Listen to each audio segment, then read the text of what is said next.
I'm going to be honest with you guys. I know, alhamdulillah, you guys aren't going to mind my brutal honesty. One of the things that's concerned me as I came here, and every nation has its concerns, every country has its concerns, and we have some universal concerns, but something unique that I found here, that I haven't seen in many other places, and it may be a phenomenon in the entire region, is that you guys are obsessed with over-the-top, super luxurious brands. Over the top. Like I saw a billboard for an Alfa Romeo. Like, or like a Porsche or something, or like a Rolex watch, or like, over the top. Oh my God. Like there's no normal commercials here. Nobody's like giving you a commercial for a toothbrush, or like a sneaker, or like a pair of socks or something. Everybody's like walking through a 7-star hotel and the water fountains on their side, and a hawk flies onto their arm, and and they check their diamond, and my God, and you know what that does to a society? You become obsessed with elite brands. You become obsessed with the brand of watch you're wearing, or the brand of shoes, or maybe even the brand of jilbab. I don't know, the brand of hijab, or where when you're shopping in the mall, which is supposed to be like a national sport, I think, right? So if you're shopping in the mall, make sure you go to the most expensive store and buy like the smallest thing, but get the biggest bag, so you look like you're worth something. Like flaunting the bag. Like, I got an Armani bag, I gotta put in your face before it. You know what this does? This creates an artificial, like fake society. And it creates these standards that nobody can live up to. Nobody actually looks like those commercials, by the way. That's not real. All that's fake. And people get so deluded by that. And then the people around them get deluded by that. If you're really going to be a sahib in this society, make being normal celebrated.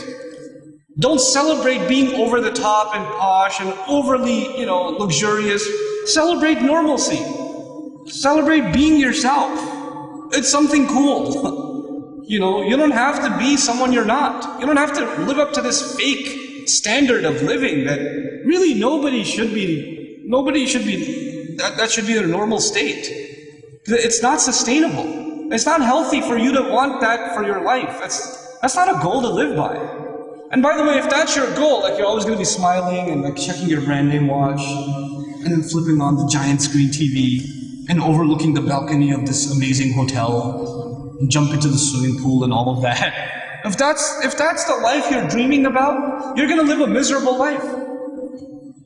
Maybe you'll get those things, and people who get those things are still miserable. Some of the richest counties in the United States have the highest suicide rates. They have everything. They have everything, and they have the highest suicide rates.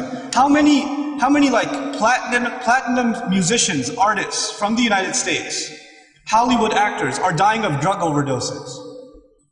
They're so depressed with reality that they want to drug themselves up so they don't have to face reality. And they're killing themselves over it.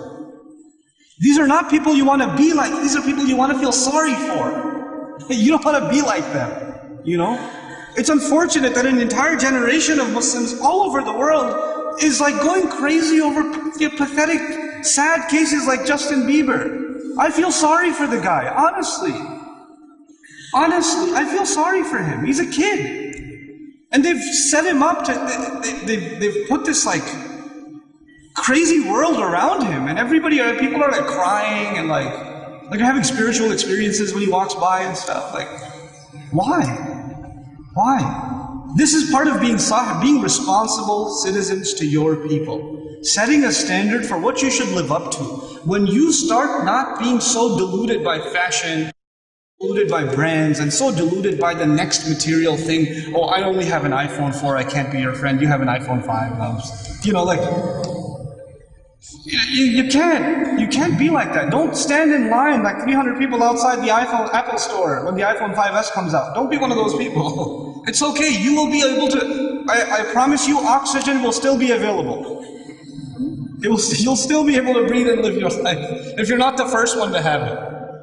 And about the people who buy it, guess what? They don't keep it in their pocket. They put it in front of them in the musalla, Allahu Akbar. So the guy next to him, 5S. Sami Allahu liman hamida. Like, come on. You know?